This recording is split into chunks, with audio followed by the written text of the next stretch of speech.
Assalamualaikum warahmatullahi wabarakatuh. Alhamdulillah nahmadu nusalli wa nusallim ala rasul karim amma ba'du. Baik, para mahasiswa yang saya banggakan, video ini merupakan pengganti Zoom meeting kita yang biasa kita bertatap muka melalui daring ya. Jadi saya buat video ini adalah dalam rangka pengganti Zoom yang biasa kita lakukan. Rekan-rekan mahasiswa, sebelum kita mulai pertemuan pada kesempatan kali ini, mari kita mulai dengan berdoa. Ala hajiniyah wa ala kulli niyati sholihah wa ila hadratin Nabi Mustafa Rasulillah sallallahu alaihi wasallam. Al-Fatihah. A'udzubillahi minasyaitonir rajim. Bismillahirrahmanirrahim. Alhamdulillahirabbil alamin arrahmanir rahim maliki yaumiddin. Iyyaka na'budu wa iyyaka nasta'in. Ihdinas siratal mustaqim. Siratal ladzina an'amta 'alaihim ghairil maghdubi 'alaihim waladdallin. Rabbana zidna ilman nafi'an warzuqna fahman wasi'an. Ya Allah, tambahkanlah ilmu yang bermanfaat dan karuniakan kepada kami pemahaman yang luas. Wassallallahu ala sayyidina Muhammadin sallallahu alaihi wasallam. Bifadlika subhanaka rabbika rabbil izzati amma yasifun. Wassalamun ala mursalin walhamdulillahi rabbil alamin. Baik, mahasiswa yang saya hormati, yang saya banggakan, pada kesempatan kali ini kita akan membahas sifat mulia dari sahabat radhiyallahu anhum ajma'in. Kalau yang kemarin kita membahas tentang kalimat sifat yang pertama, yaitu kalimat thayyibah la ilaha illallah muhammadur rasulullah. Maka sifat yang kedua adalah tentang salat khusu wal hudu. Salat khusu wal hudu ini artinya salat dengan konsentrasi batin, merendahkan diri di hadapan Allah Subhanahu wa taala. Maksud dan tujuan daripada sifat ini adalah membawa membawa ketaatan, sifat-sifat ketaatan di dalam sholat ke dalam kehidupan sehari-hari. Misalnya di dalam sholat ini ada membaca Quran, maka di luar daripada sholat kita atau di kehidupan sehari-hari kita, minimal kita membaca Quran. Kemudian ada zikir, tasbihat, subhanallah walhamdulillah, atau gimana, seperti ini kalau kita subhana rabbiyal a'la wa bihamdi, maknanya sih hendaknya kita banyak berzikir dan mentasbihkan, membesarkan Allah Subhanahu wa taala, mensucikan Allah Subhanahu wa taala di dalam kehidupan sehari-hari. Dalam kehidupan sehari-hari kita. Kemudian di akhir sholat kita ada ada salam gitu. Assalamualaikum warahmatullahi wabarakatuh. Itu maknanya kita juga harus peka terhadap sosial kita, di sekeliling kita. Dan secara tekstual berarti maknanya ya kita banyak-banyak menebar salam, baik ke kanan maupun ke kiri. Nah, keutamanya apa sih daripada sifat yang pertama ini tentang sholat khusu wal hudu? Keutamaannya saya bacakan ya, ini ada Al-Quran. A'udzubillahi minasyaitonirrajim. Firman Allah Subhanahu wa taala, wasta'inu bis-sabri was-shalah wa innaha lakabiratun illa 'alal khashiyin. Artinya Allah berfirman, carilah pertolongan Allah dengan sabar dan sholat, dan sesungguhnya yang demikian itu sungguh berat kecuali bagi orang-orang yang khusyuk. Quran surat Al-Baqarah ayat 45. Ini fadilahnya. Jadi sebenarnya sholat itu hadiah bagi orang yang beriman untuk menyelesaikan perkara sholatnya. Di samping dia bersabar, maka lakukan sholat. Ini fadilahnya. Jadi sholat itu adalah hadiah. Kalau kita bermasalah, ada masalah di dalam kehidupan kita, di samping kita bersabar, maka kita lakukanlah sholat 2 rakaat. Entah itu sholat hajat, sholat apa lagi misalnya, kalau ada pilihan ya di antara 2 pilihan. Jadi kita bisa menggunakan apa yang menjadi hadiah dari Allah, yaitu sholat. Nah, sholat ini sangat berat kecuali bagi orang yang khusyuk. Memang kalau orang yang khusyuk itu senang gitu dengan sholat. Ya berbeda, ada orang tingkatannya memang berbeda-beda ya. Ada menganggap sholat itu sebagai kewajiban sehingga dia berat jalankan. Tapi kalau ini sholat dianggap sebagai hadiah dari Allah Subhanahu wa taala 5 waktu tersebut, maka ini dianggap karena dia bahagia, dia akan muncul rasa khusyuk. Rasa ketenangan di dalam diri, konsentrasi batin, dan dia selalu merendahkan diri di hadapan Allah. Baik, fadilah yang lainnya itu ada hubbiba ilayya min dunya anisa wa tib wa ju'ila qurratu aini fi shalah. Ini memang hadis Nabi sallallahu alaihi wasallam yang intinya artinya dan dijadikan penyejuk hatiku dalam ibadah adalah sholat. Jadi Nabi senang dengan sholat. Ini di hadis riwayat An-Nasai nomor 3391 dan Ahmad 3000 ini di halaman 3 di bab yang ketiga di 128 sahih. Nah, kemudian fadilah yang lain apa sih? Nah, kalau saya bacakan ini sebelah kanan saya laptop saya. Jadi Fadilahnya Allah berfirman, sesungguhnya sholat dapat mencegah dari perbuatan keji dan mungkar. Jadi sholat itu sendiri dapat mencegah perbuatan keji dan mungkar. Nah, ini hadiah.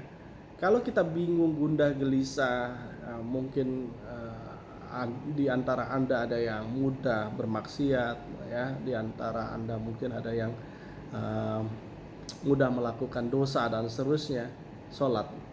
Karena sholat ini akan memperbaiki diri Anda. Pak, saya masih gini, Ustaz, saya masih melakukan ini, masih melakukan sholat saja. Kok saya gelisah, saya ini sholat. Saya masih nggak baik, sholat. Saya masih belum tutup aurat, sholat. Maka ketika Anda menjaga sholat, maka sholat itu yang akan memperbaiki diri Anda. Jadi mungkin kalau motivator bisa membuat rangkaian kata-kata dengan baik gitu, dan hati kita tersentuh. Itu hanya sebatas tersentuh aja. Mungkin bergerak dan seterusnya kemungkinan besar ya adalah gitu ya. Tapi ketika Anda melakukan sholat, itu yang memperbaiki daripada kehidupan Anda, karakter Anda itu Allah langsung, Allah Subhanahu wa Ta'ala. Melalui apa? Ya, sholat yang Anda lakukan. Nah, kemudian fadilah yang lain adalah Allah berfirman, carilah pertolongan Allah dengan sabar dan sholat. Tadi sudah kita bahas. Kemudian yang lainnya, Rasulullah SAW bersabda, sholat adalah mi'rajnya orang beriman. Sholat itu perjumpaan dengan Allah Subhanahu wa Ta'ala. Baik, mahasiswa yang saya banggakan, jadi sholat ini kalau dilakukan dengan benar, dengan sesuai tuntunan baginda Rasulullah SAW, maka hati kita akan mi'raj. Mi'raj itu berjumpa dengan Allah Subhanahu wa Ta'ala. Perasaan kita sedang bercakap-cakap dengan kekasih kita, yaitu Allah Subhanahu wa Ta'ala. Sehingga sholatnya Masya Allah nggak terasa tuh. Kalau yang misalnya nggak khusyuk, itu sholat 5 menit aja kayaknya lama banget. Tapi bagi orang yang sedang bercakap-cakap dengan kekasihnya, dengan Allah Subhanahu wa Ta'ala, itu yang namanya 15 menit terlalu pendek. 30 menit mungkin baru dapat 2 rakaat gitu. Maka orang-orang terdahulu, orang-orang soleh itu sholatnya panjang-panjang karena memang rasa bahagia, senang, ya. Di samping memahami apa yang dibacanya gitu, suasana batinnya itu terasa sedang dekat dengan Allah Subhanahu wa Ta'ala. Maka di dalam sholat ini membuat orang menjadi, kalau khusyuk ya, membuat menjadi bahagia. Baik, kemudian ini ada beberapa kisah yang memang terkait dengan sholat, yang terkait dengan sholat. Jadi kalau sholatnya para sahabat radhiyallahu anhum ajma'in itu bisa menarik hazanah dan menarik nusratullah gaibiyah, mendatangkan pertolongan Allah secara gaib. Artinya begini, memang pada zaman sekarang apaan sih gitu, emang sholat bisa membuat pertolongan secara cash gitu. Lah memang keimanan kita gitu ya, sholatnya kita masih jauh daripada seperti sholatnya para sahabat radhiyallahu anhum ajma'in. Kalau mereka sholat betul-betul seolah-olah itu anta'budallah ka'annaka tara wa in lam takun tara fa innahu yara. Sahabat itu seolah-olah bisa melihat antara ini maknanya bisa melihat Allah gitu, dalam artian melihat secara basirah, bukan secara mata ya, secara hati, perjumpaan secara hati. Wa in lam takun tara, kalau dia nggak merasakan, nggak bisa melihat, dia merasa dilihat. Jadi di dalam diri sahabat itu radhiyallahu anhum ajma'in, sifat-sifat salatnya ini sudah memunculkan yang namanya ihsan. Apa tuh ihsan?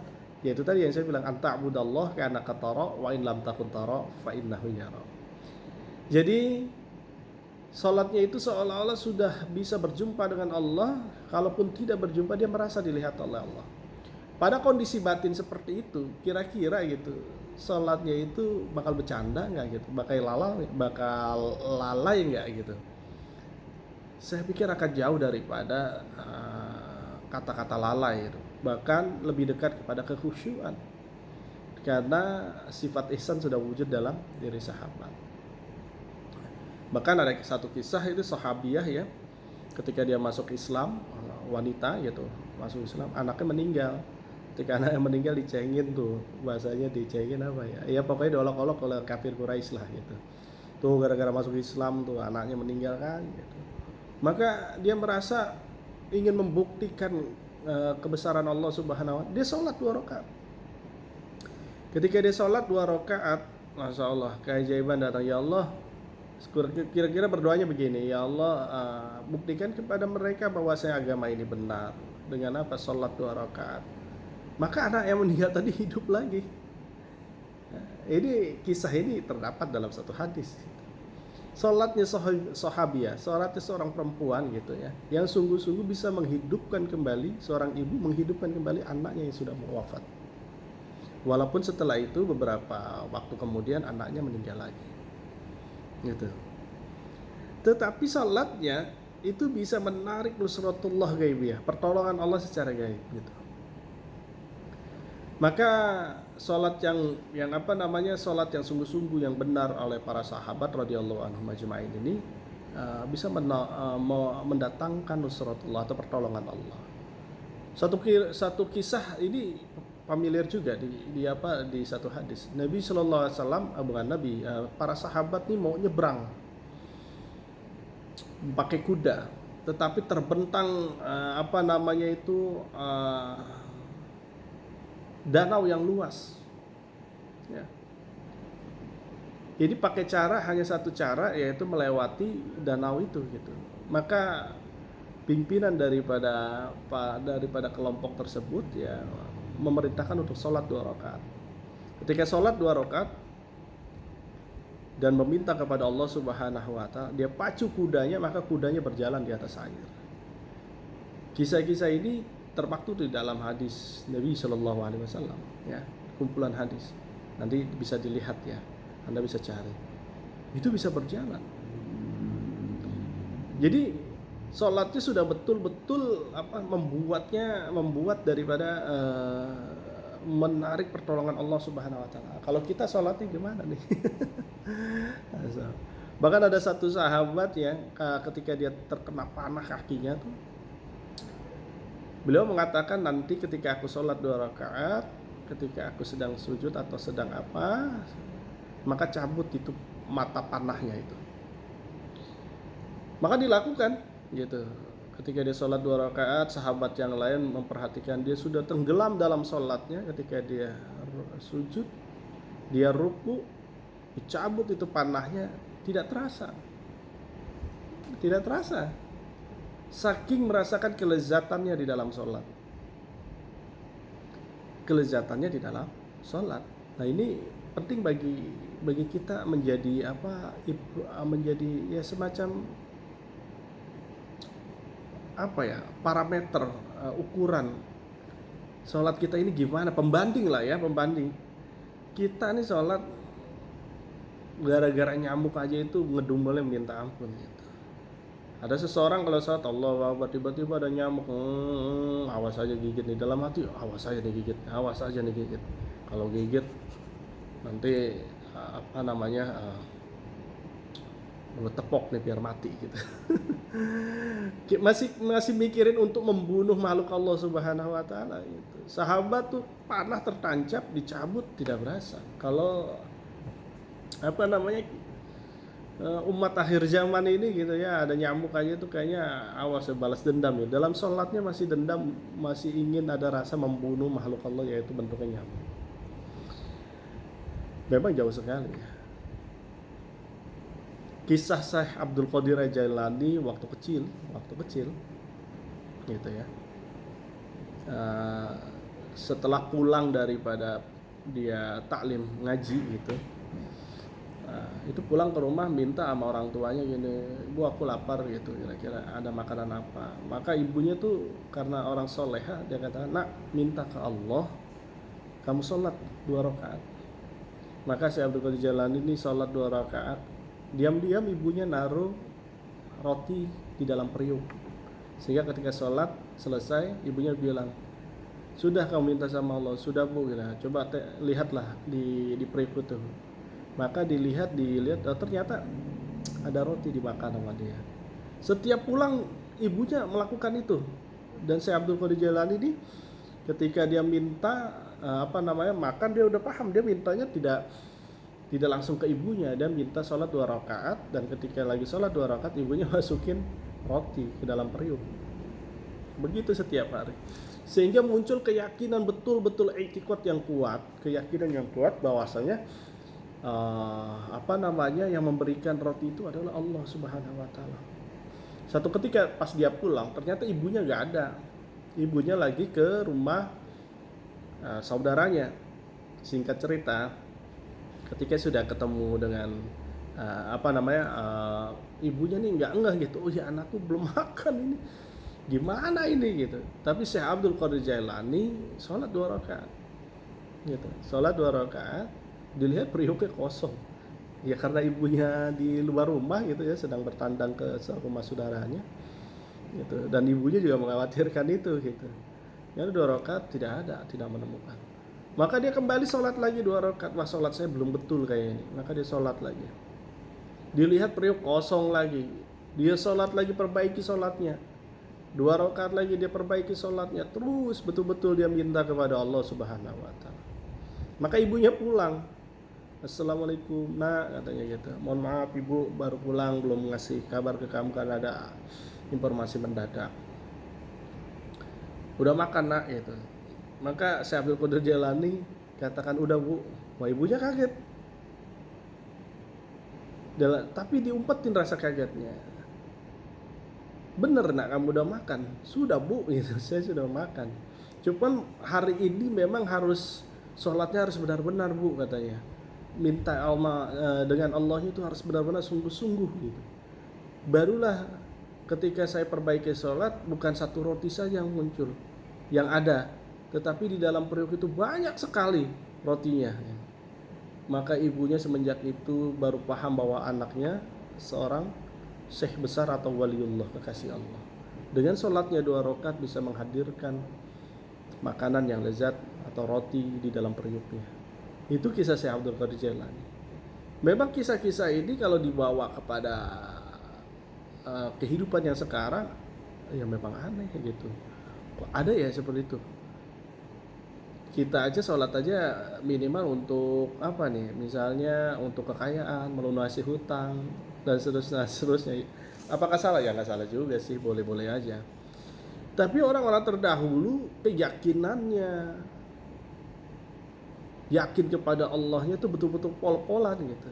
Sholatnya betul-betul diperbaiki benar-benar gitu. Sehingga khazanah Allah datang kepada mereka-mereka secara ghaibiyah. Artinya begini, pertolongan Allah secara ghaibiyah saja bisa berlaku kepada orang-orang yang memperbaiki sholatnya gitu.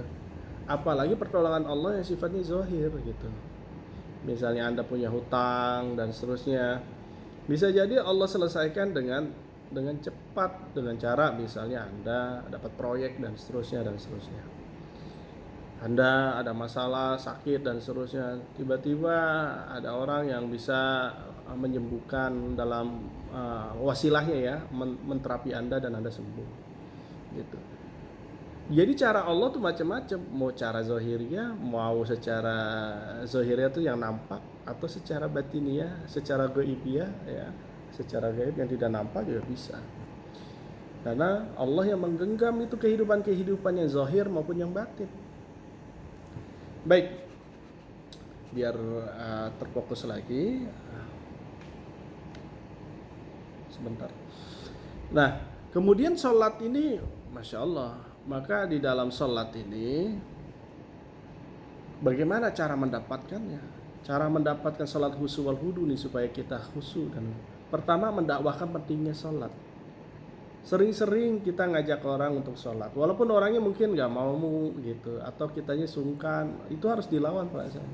Minimal gini, kalau ada temen gitu, minimal Anda di kerjaan misalnya, Anda cukup bilang, udah waktunya, saya sholat dulu ya gitu.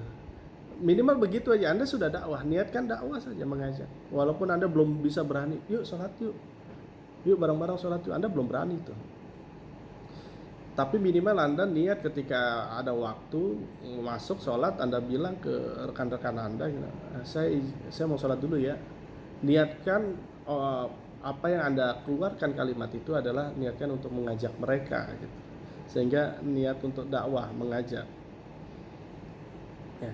Syukur-syukur Anda sudah punya kekuatan, Anda jelaskan tentang keutamaan tentang sholat. Semakin Anda membicarakan tentang keutamaan sholat, maka Anda akan semakin cinta dengan sholat. Gitu. Sebenarnya dakwah itu bukan untuk dia gitu. Dia mau sholat mau enggak gitu. Sebenarnya sih bukan lagi menjadi urusan Anda gitu, karena Anda sudah mengajak gitu. Ya, Anda sudah mengajak. Dia nggak mau, berarti kan Allah belum menentukan hidayah kepada dirinya, mungkin seperti itu. Padahal hidayah sih udah turun ya, cuman dia tidak menangkap sinyal hidayah itu. Begitu. Nah, ini bukan wilayah Anda lagi gitu kalau dia nggak mau.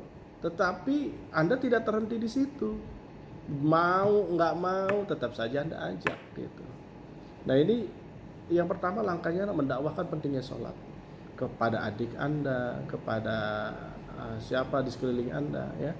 Ingat ya, mengajak itu bukan yang harus ayo sholat, nggak sholat nanti begini, nggak gitu juga. Anda kasih mukena misalnya yang wanita ke teman Anda, ada mukena bagus nih ya. Itu pun udah dakwah gitu ya, udah mengajak untuk sholat.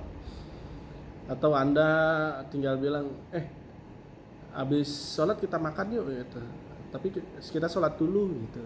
Itu bisa juga dengan cara seperti itu. Atau paling sederhana ya itulah gitu, wah udah waktunya, saya mau sholat dulu ya gitu. Bahkan saya mau sholat dulu tuh, itu diniatkan untuk mengajak, maka itu dipandang oleh Allah sebuah kebaikan. Jadi mendakwahkan pentingnya sholat. Kemudian yang kedua, latihan memperbaiki zahir dan batinnya sholat. Zahirnya apa sih? Zahirnya mulai daripada makanan, karena makanan akan mempengaruhi. Makanan yang subhat, apalagi makanan yang haram ya. Yang subhat saja bisa mempengaruhi kekhusyuan di dalam sholat. Maka orang-orang soleh ini makanannya dijaga ya. Kalau itu bentuknya sembelihan, maka dia harus tahu sembelihannya betul-betul atas nama diucapkan atas nama Allah gitu. Karena kalau seperti ayam ya, ini makomnya beda ya. Anda silakan nanti ya. Misal ayam KFC gitu, orang-orang soleh udah nggak makan lagi tuh, saya nyebut produk nih. Jadi intinya begini, kalau makanan-makanan yang dia nggak tahu disembelih atau tidak, dia lebih baik memilih makanan yang tidak disembelih. Contohnya apa? Yang tidak disembelih ya ikan, telur gitu, yang sudah pasti kehalalannya gitu. Syukur-syukur dia buat sendiri, makan sendiri, maksudnya ya masak sendiri lah gitu ya. Kalau dia laki-laki mungkin dimasakin sama istrinya gitu. Kalau dia perempuan, dia tahu bahan-bahannya ini betul-betul halal. Bahkan Imam Syafi'i itu kalau misalnya mau motong ayam itu dikurung dulu 3 hari gitu, dikurung 3 hari terus dikasih makan. Khawatir apa? Ayamnya ini masuk ke ladang atau makan daripada yang bukan haknya, ladangnya tetangga segala macam gitu. Dikeluarkan dulu tuh dalam bentuk kotoran 3 hari. Sehingga setelah itu bersih baru dia sembelih dengan atas nama Allah Subhanahu wa taala. Bismillah ya, minimal bismillah udah dipotong. Jadi menjaga makanan ini penting gitu. Yang haram ditinggalkan, yang subhat udah pasti harus ditinggalkan. Udah pasti itu. Orang-orang saleh kenapa? Semakin dia menjaga makanannya akan mempengaruhi sholatnya. Gitu. Waduh Pak gimana? Nah, nanti kalau begitu gimana, kan udah ada label halal. Nah, Anda mau pakai jalur fatwa atau jalur takwa, gitu kan? Jalur fatwa MUI halal ya silakan lah. Di KFC kan halal, misalnya ada label halal, di McDonald ada label halal, ya sudah Anda makan aja gitu, nggak apa-apa juga gitu kan. Tapi kalau misalnya bentuk kehati-hatian gitu, jalur takwa, kehati-hatian, dia tidak akan makan makanan halal yang seperti itu, makanan-makanan seperti itu. Jangankan brand-brand besar seperti itu ya, di ini deh ya, misalnya di prasmanan deh dia makan gitu ya, kondangan gitu, dia akan memilih makanan-makanan yang kira-kira kehalalannya hampir mendekati 100% lah kira-kira gitu. Misalnya di situ ada ayam, ada ikan, ada telur gitu ya. Maka di prasmanan itu dia akan memilih sesuatu yang tidak perlu disembelih, misalnya telur, terus apa namanya, ikan, karena ikan kan nggak disembelih. Karena ikan matinya atau bangkainya saja masih halal gitu ya, bisa dimakan. Nah kalau ayam kan disembelih, dia nggak tahu tuh nyembelihnya pakai bismillah atau tidak gitu. Karena sesuatu yang disembelih tanpa bismillah jatuhnya bangkai ya. Jadi kalau bangkai haram, kecuali bangkai ikan. Kalau ikan boleh dimakan. Maka orang-orang saleh itu betul-betul memilih makanannya, dan dia makannya nggak apa semuanya dimakan, nggak gitu. Tujuan dia makan adalah untuk kuatnya beribadah. Kalau orang-orang di luar sana mungkin menganggap makanan itu supaya kenyang, mengenyangkan. Nggak gitu. Makanan ini bertujuan makan untuk kuat ibadah. Kalau sekedar kenyang gitu, apa bedanya dengan yang di luaran sana gitu. Nah, kemudian apa? Zahirnya, kalau makannya udah betul, makanannya udah betul, maka wudhunya juga harus betul, istinjanya juga betul.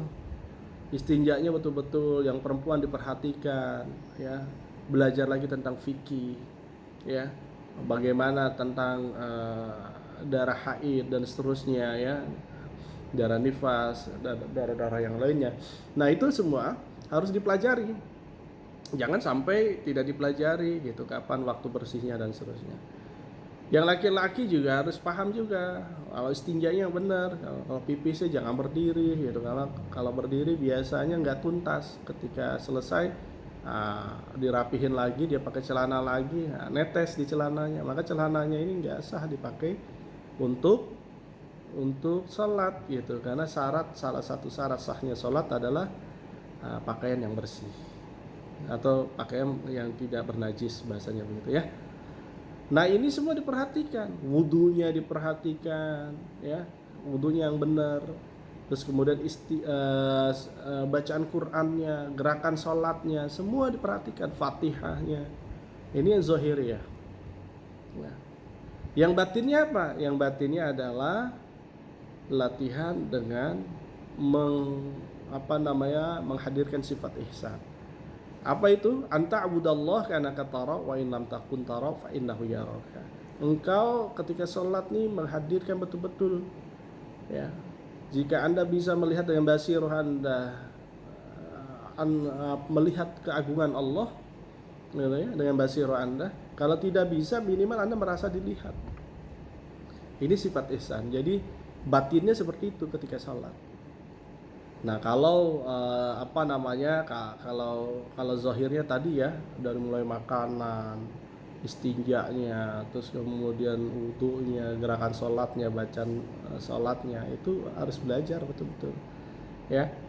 Temui ustadz dan ustazah, belajar lagi tentang itu semua, tentang fikih-fikih yang membahas tentang syariat-syariat menunjang daripada keabsahan sholat. Nah kemudian kalau zahirnya, batinnya, yaitu tadi sifat ihsan, merasa dilihat oleh Allah minimal. Optimalnya apa? Bisa melihat keagungan Allah Subhanahu wa taala. Nah, kemudian apa lagi? Latihan dengan belajar menyelesaikan masalah dengan sholat. Jadi kalau ada masalah sholat 2 rakaat, latihan betul-betul bahwasanya ya Allah, ini ada masalah gitu. Ya Allah, Engkau yang mengizinkan masalah ini hadir, maka Engkau pula yang bisa menyelesaikan atas izinmu masalah ini bisa selesai. Nah itu minta sama Allah 2 rakaat salat.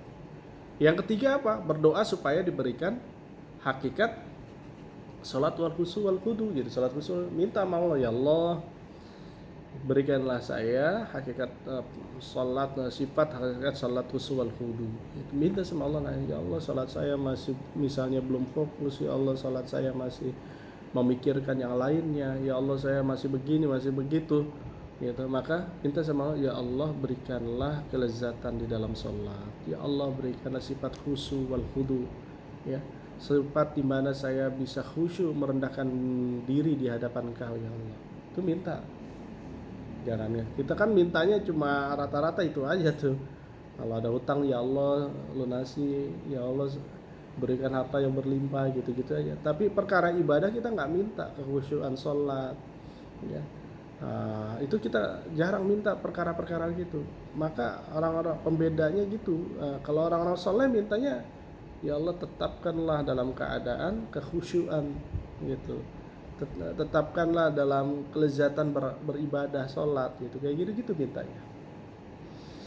Baik, tanda-tandanya apa sih gitu? Kalau orang itu sudah ada sifat yang kedua, yaitu tentang sholatnya khusyuk wal khudu. Yang pertama adalah semakin hari semakin takut untuk bermaksiat. Semakin hari semakin takut untuk bermaksiat, karena sholatnya itu yang akan mengantarkan perasaannya, batinnya itu untuk taat kepada Allah. Yang kedua apa? Yang kedua menyelesaikan masalah dengan sholat. Dia kan selalu terbiasa menyelesaikan masalah dengan sholat. Sholat 2 rakaat, sholat hajat dan seterusnya. Baik, mahasiswa sekalian, itu tadi tentang bab sifat yang kedua. Kemudian sifat yang ketiga, ilmu ma'azikir. Ya, ilmu ma'azikir. Ilmu itu adalah semua petunjuk yang datangnya dari Allah melalui baginda Rasulullah SAW. Jadi memang ilmu itu adalah petunjuk yang datangnya dari Allah Subhanahu Wa Taala, ya, kepada baginda Rasulullah SAW. Itu ilmu. Karena hakikat ilmu itu adalah nur cahaya. Dan ilmu yang betul-betul ilmu, hakikat ilmu adalah yang bisa menjawab pertanyaan mungkar dan nakir di mana di dalam kubur. Itu baru ilmu. Berarti kalau matematika, akuntansi, apalagi segala macam yang kita pelajari secara umum, itu bentuknya adalah talenta. Talenta itu ya bisa dipelajari, kalau dia fokus dia akan mudah bisa dipelajari. Ada yang bakat, ada yang tidak bakat. Kalau bakat cepat belajarnya, kalau yang tidak bakat perlu effort dalam mempelajarinya. Ya gitu aja. Seni ini, seni itu segala macam ya. Komedian komeng gitu kalau ditanya gitu, ini emang udah bakat atau apa, dia bilang. Komedian kalau dalam satu acara podcast ditanya gitu, dia jawab komedi ini bisa dipelajari gitu. Jadi bisa dipelajari. Intinya beginilah, di luar daripada semua petunjuk yang datang dari Allah Subhanahu Wa Taala melalui datang dari Allah kepada baginda Rasulullah SAW, ya. Selain itu semua adalah talenta, selebihnya ada, dan itu ilmu. Maksudnya begini, intinya sesuatu yang datangnya dari Allah melalui malaikat Jibril kemudian kepada baginda Rasulullah SAW itu adalah ilmu. Selebihnya yang lain adalah talenta, kebolehan, bakat dan seterusnya, dan itu bisa dipelajari. Kemudian zikir itu apa sih? Zikir adalah mengingat Allah sebagaimana agungnya Allah. Itu zikir. Jadi ilmu ma'zikir adalah ilmu yang dibarengi, jadi ilmu yang dibarengi dengan zikir untuk dapat mengamalkan amalan-amalan. Jadi begini maksudnya, ilmu dan zikir ini seperti ban roda depan dengan belakang. Anggap mobil ini penggerak ban belakangnya itu adalah maksudnya penggerak mobil itu adalah ban belakang, dan ban depannya itu adalah untuk mengarahkan kiri dan kanan gitu. Itu adalah ilmu, ya. Jadi ilmu itu kalau mau mengetahui cara mengendarai mobil itu seperti itu ilmu. Tetapi kalau tidak ada zikir Zikir ini kaitan dengan iman ya, kekuatan iman, mengingat Allah sebagaimana keagungan Allah, keimanannya. Jadi penggeraknya itu adalah zikir atau keimanan kepada Allah Subhanahu wa taala. Kalau zikir ini bergerak saja gitu, roda belakangnya bergerak saja di mobil gitu, tapi tidak dialihkan, tidak ada ilmunya gitu.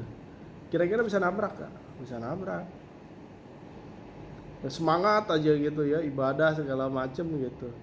Tapi subuhnya 4 rakaat, bener gak ya? Disalahkan secara syariat gitu. Nah begitupun sama ketika ilmu saja gitu, tidak ada kekuatan zikirnya, ilmu aja, maka keilmuannya ini seperti orang naik mobil cuman bisanya gini-gini aja. Dia nggak bergerak, mobilnya nggak berpindah karena tidak ada kekuatan zikir atau tidak ada kekuatan iman di dalam dirinya.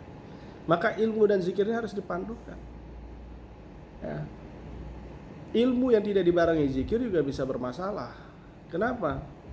Yaitu tadi banyak orang-orang yang menggunakan keilmuannya akhirnya untuk kepentingan pribadinya dan kelompoknya, karena tidak dibarengi dengan zikir, mengingat kepada Allah Subhanahu wa taala. Yang penting comot Qur'annya, comot hadisnya, untuk apa? Untuk menguatkan daripada untuk memuluskan supaya kepentingan pribadinya atau kepentingan kelompoknya tertunaikan. Jadi gimana ya? Jadi mencari kebahagiaan dengan cara menjual agama. Ini juga nggak baik. Maka ilmu dengan zikir itu harus dipadukan.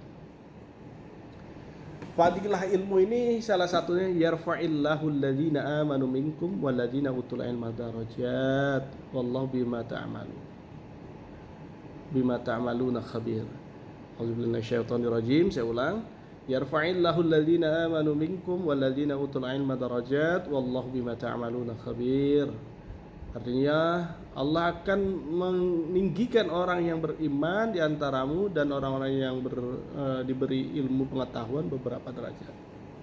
Quran surat Al-Mujadalah ayat 11. Fadilah yang lain adalah wa man salaka tariqan yaltamisu fihi ilman sahalallahu lahu bihi tariqan ilal jannah.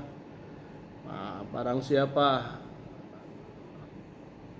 dari Sayyidina Abu Hurairah berkata bahwa baginda Rasulullah SAW bersabda, barang siapa melalui satu jalan untuk menuntut ilmu, maka Allah akan memudahkan baginya jalan menuju surga. Hadis riwayat Muslim. Jadinya tentang keilmuan ini, masya Allah, Allah akan angkat derajat. Jangankan ilmu yang betul-betul agama ya, yang bentuknya talenta saja ya, Anda fokus dan Anda jadi master di situ misalnya ya, itu Anda akan diangkat derajatnya secara finansial mungkin ya. Apalagi yang sifatnya keilmuan agama, Anda akan diangkat bukan saja di dunia tapi di akhirat kelak, Anda mendapat derajat yang tinggi. Orang-orang berilmu. Fadilah ilmu, apabila Allah menghendaki kebaikan pada seorang hamba, maka akan Allah fahamkan dirinya pada masalah agama. Jadi cara Allah menghendaki kebaikan pada seseorang itu adalah dengan cara apa? Memberikan pemahaman tentang perkara agama. Maka kita jemput tuh, duduk dalam taklim, belajar dalam apa namanya, sesuatu yang mengajarkan tentang pemahaman agama.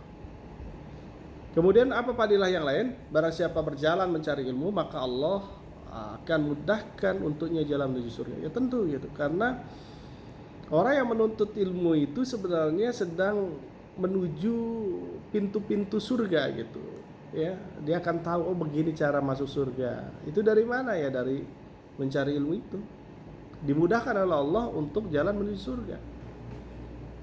Jadi kita harus spare waktu atau memberikan waktu kita, meluangkan waktu kita untuk apa? Untuk menuju taman-taman surga. Apa itu taman surga? Majlis-majlis taklim itu, majlis-majlis zikir, ya.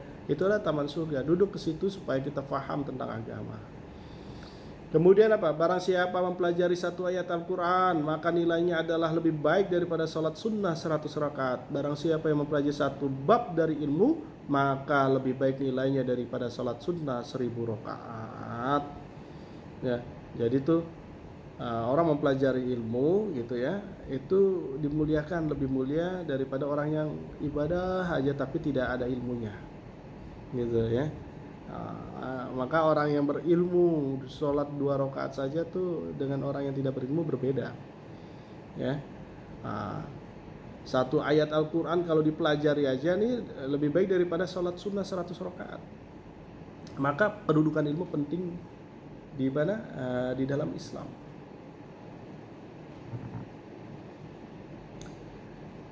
Dan begitulah kedudukan ilmu. Jadi ilmu-ilmu ilmu-ilmu agama itu adalah ilmu yang bisa membawa keselamatan kita ke akhirat. Cara mendapatkannya gimana nih? Nah, ilmu di dalam agama itu ada ilmu fadhail, ada ilmu masail. Fadhail apa sih? Ilmu tentang keutamaan-keutamaan dalam beramal. Kalau ilmu ini boleh disampaikan oleh siapa saja. Ya, misalnya ada tukang somai bilang, datang kepada anak, Pak, sholat itu lebih baik berjamaah karena derajatnya lebih tinggi. Ada di satu hadis ada yang 25, ada yang 27 derajat. Nah, kalau ya si tukang somai ini menyampaikan kepada kita ngomong begitu, apakah kita harus marah gitu? Wah, kamu siapa? Kamu bukan ustadz, kamu tahu dari mana? Enggak gitu kan. Jadi kalau keutamaan bahkan anak kita aja boleh menyampaikan gitu. Pak, kalau sholatnya di masjid itu lebih baik, bisa 27 derajat. Apa kita harus bilang kamu kamu tahu dari mana kamu? Nggak mungkin kita bilang begitu, karena anak kecil ini hanya menyampaikan tentang keutamaan. Nah, tapi kalau misalnya masail itu adalah pembahasan masalah-masalah di dalam agama. Itu wajib yang mengajari atau memberikan keilmuannya itu adalah orang-orang yang pakar di bidangnya. Gitu. Siapa yang pakar di bidangnya? Para asatid, para ustadz, ya, para muallim, orang yang mengajar tentang agama gitu, yang paham, yang pernah di pondok pesantren, yang pernah mungkin di perguruan tinggi Islam dan seterusnya, yang belajar tentang konsentrasi tentang dinul Islam, agama Islam. Nah, mereka membahas tentang masail-masail. Tapi kalau keilmuan agama kita fadilah dan ilmu fadhail, keutamaan itu boleh kita menyampaikan kepada siapa saja. Ya, nggak perlu harus ke pondok pesantren dulu. Jadi kalau itu fadhail itu boleh kita dakwahkan, boleh kita sampaikan. Tapi kalau masail itu atau ilmu-ilmu yang terkait tentang permasalahan-permasalahan agama, itu adalah ada orang khusus yang membahas, yaitu para asatid, para ustadz, para pengajar, muallim dan seterusnya. Kemudian bagaimana? Yang kedua ini mendakwahkan pentingnya. Cara mendapatkannya itu adalah mendakwahkan pentingnya ilmu fadhail. Ya. Jadi kita supaya kita faham tentang ilmu keutamaan itu, kita sering menyampaikan keutamaan untuk ilmu-ilmu fadhail. Ya, keutamaan menuntut ilmu, keutamaan memandang muallim dengan baik, keutamaan belajar, keutamaan ini kita sampaikan supaya kita ada semangat belajar. Yang kedua, latihan, duduk dalam halaqah ta'lim. Ya. Nah, duduk dalam kita latihan minimal dalam sebulan itu adalah waktu untuk belajar, atau seminggu sekali duduk dalam ta'lim, pengajian, ya. Kalau nggak bisa 2 minggu sekali, kalau nggak bisa sebulan sekali ada waktu.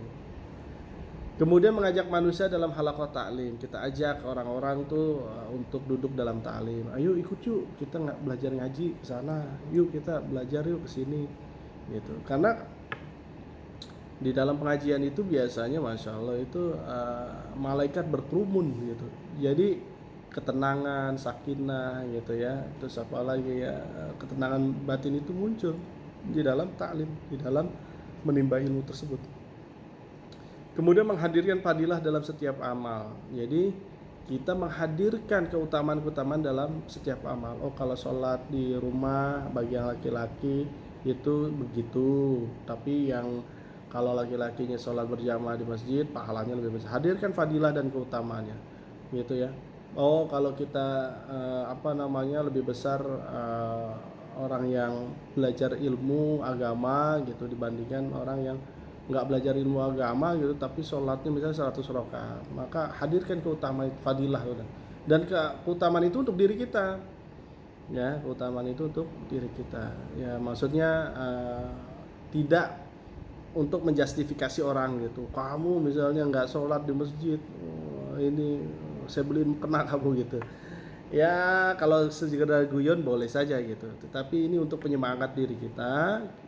Kita menghadirkan fadilah dalam setiap keutamaan beramal gitu. Oh ini keutamaannya ini, keutamaannya ini. Yang ketiga berdoa supaya diberi hakikat ilmu fadhail. Jadi berdoa, ya Allah berikan hakikat ilmu fadhail sehingga saya punya hakikat ilmu fadhail. Nangis-nangis minta sama Allah gitu agar diberi paham tentang keutamaan ilmu-ilmu keutamaan di dalam beragama. Kalau cara mendapatkannya ilmu masail bagaimana? Sama. Yang pertama dakwahkan pentingnya ilmu masail, kemudian masail itu adalah permasalahan ilmu agama ya. Kemudian latihan, duduk dalam majelis dengan para ulama, bertanya masalah agama kepada para ulama baik ubudiyah maupun muamalah.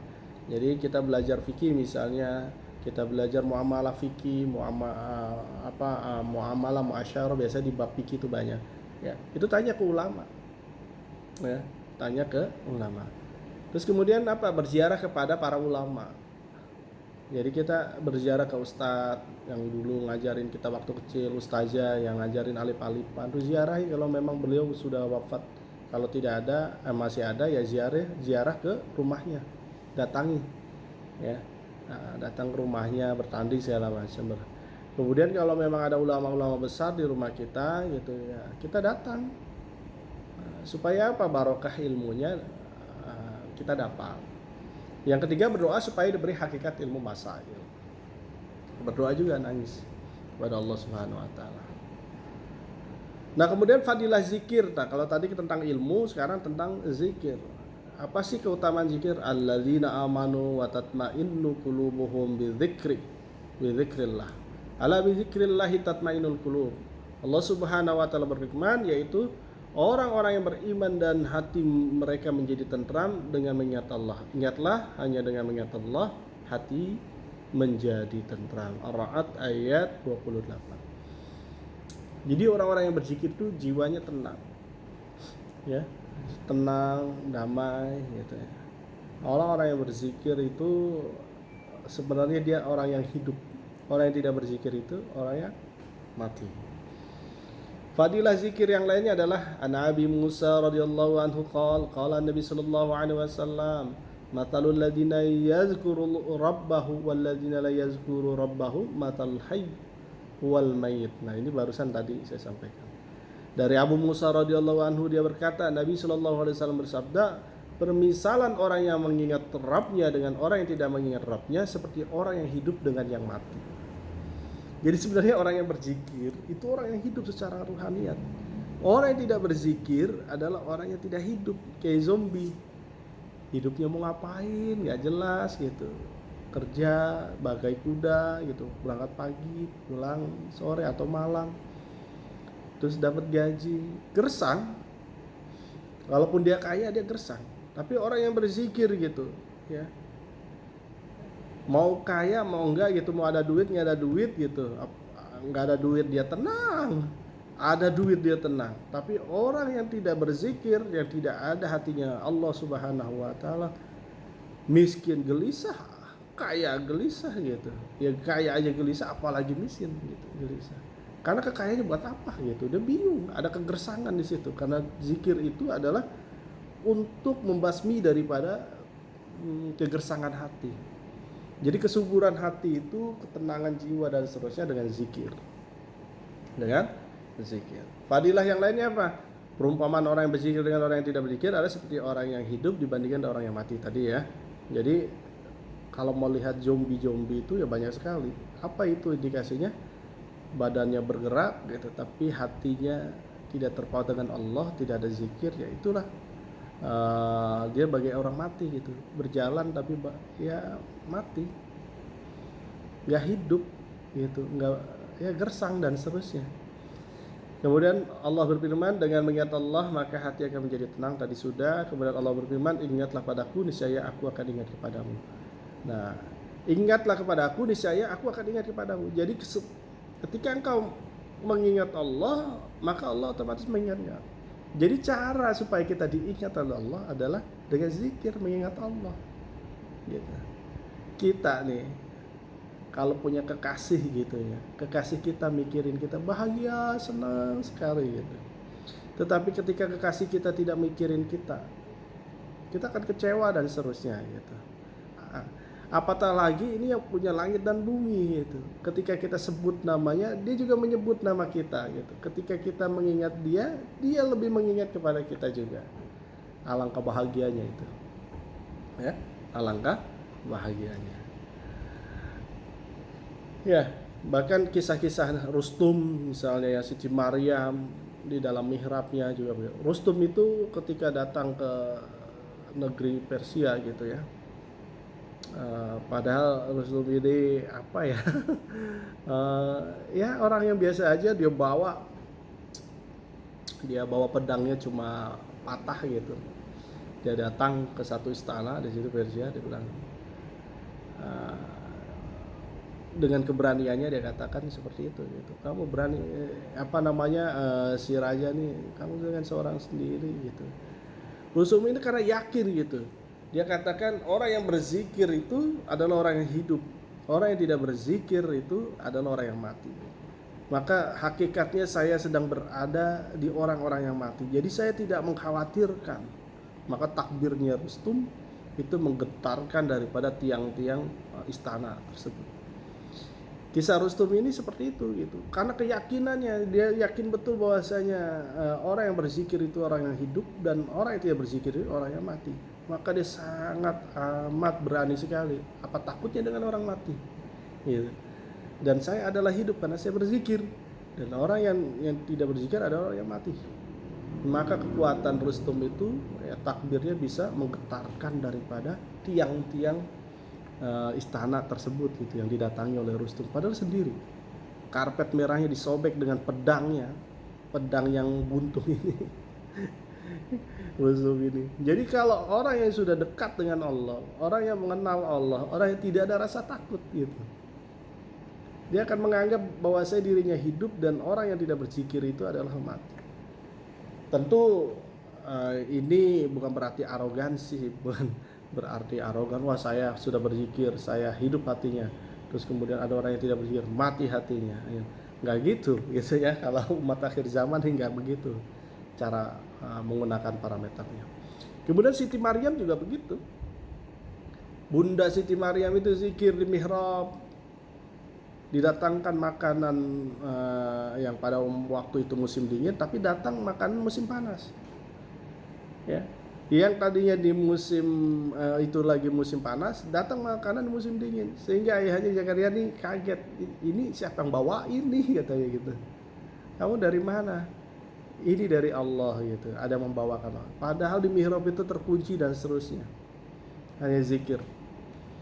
Jadi zaman tidak menutup kemungkinan nanti di dalam hadis tuh memang seperti itu, umat akhir zaman itu akan kenyang dengan zikir, makanannya zikir.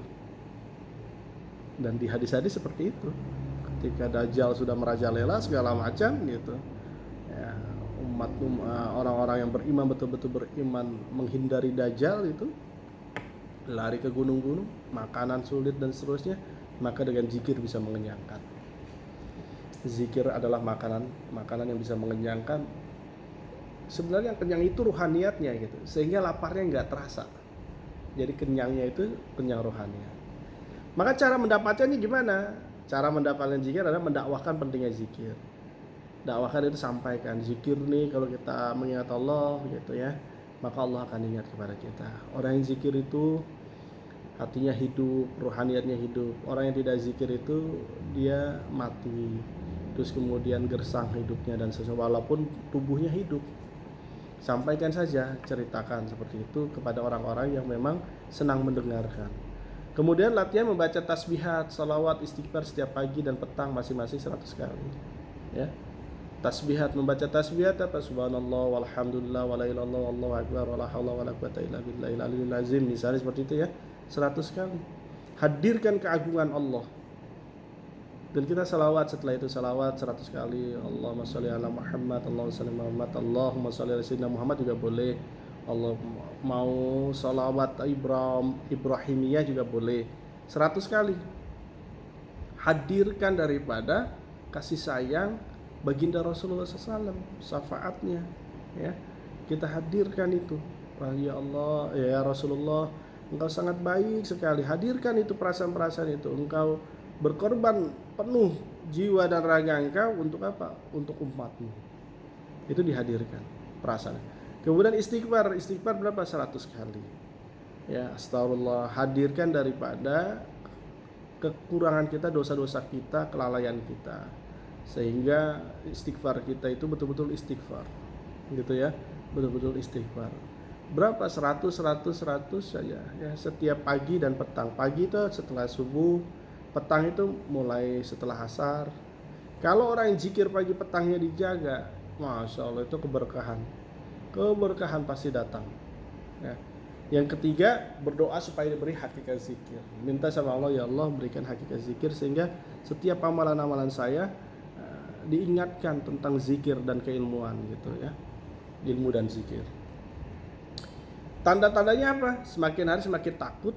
Nah, kalau orang udah punya sifat ilmu ma'zikir, semakin hari semakin takut dan harap kepada Allah saja.